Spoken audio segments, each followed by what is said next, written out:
Microsoft is rushing to catch up with Apple, this time in the smartphone arena. Reports are out that Microsoft will be introducing a new line of cell phones as soon as next week. The phones are codenamed Pink and will be available on the Verizon network.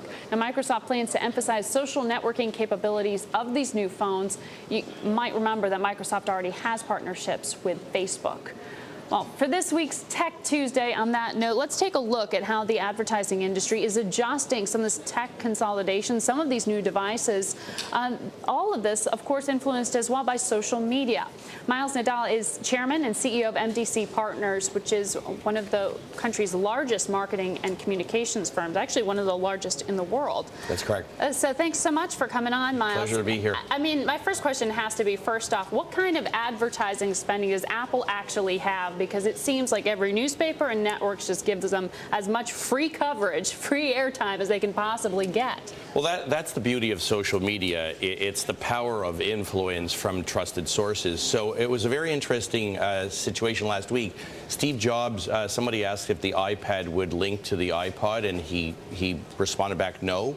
That was retweeted and blogged around the world. That was that billions. email response Yes. that he had, right? So it has amazing. I think because of the anticipation and the extraordinary profile that Apple has, the iPad had unbelievable anticipation. So, it provides superior sort of digital access, online access, and location-based capabilities that the tablet, is something that is a superior version of anything that exists right now, but it still doesn't have computer capabilities of the same amount. So I think the original expectation was they'd sell 600,000 or 700,000 units in the first launch. They had about 300,000 on Saturday. Correct.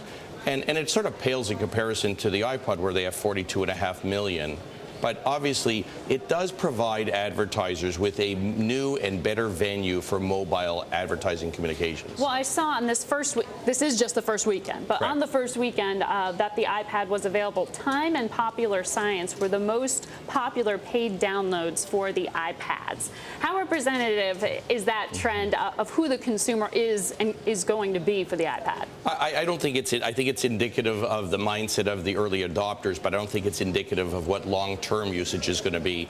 I see books and magazines and especially newspapers being having greater penetration, but it is indicative of the psyche of the early adopter. Well, mobile seems to be the greatest trend in technology right now in terms of the pickup among consumers. Yes. How is advertising adjusting to that? Well, I think mobile communications has been the great white hope. It still has never realized its potential, but I think the iPad and when an iPad goes 3G in April 21st, I think those kind of tablet technologies, HP's got a new technology coming out as well. I think the more user-friendly it becomes and the more sophisticated and faster, the more it will become a mainstream advertising vehicle. Well, we just read it coming into you that Microsoft's trying to get in there with their own version of the smartphone, yes. Codenamed Pink. Yes. Are you going to see pop-up ads on your actual smartphone? Well, you have that now, but there hasn't been enough opportunity for advertisers to utilize your PDA in an effective medium.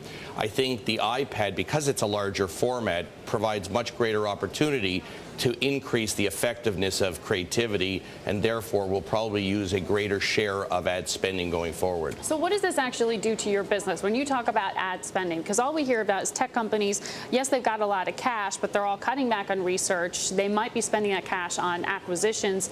It doesn't seem like they need to spend a whole lot on advertising right now, particularly if social media, which is so cheap, is the new trend. Well, actually, I think it's contrary. Companies need to grow, and in order to grow, they need to invest in marketing. I think the difference is, that famous expression, half my advertising doesn't work, I just don't know which half. Right. What you're finding now are clients are far more discriminating, looking for high-value creativity where they're driving return on marketing investment. So if you can prove to them that you can drive increasing returns on marketing investment, they are spending more.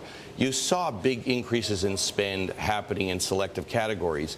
I think the issue, though, is they're spending in different areas. So interactive is growing, social media is growing, data analytics, data mining, and database marketing and public relations are four of the fastest growing areas. And that would peak around a launch, but it's whether it troughs or whether it continues, That's I guess. correct. And we just announced today that we acquired a PR firm called Sloan Communications. We're partnering with the management team because we believe that is one of the fastest growing areas of communications. And Sloan. Yes. All right. Thank you so much, Miles. Nice Thanks to be so here. much for coming on. Thank you. That's Miles Nadal, Chairman and CEO of MDC Partners.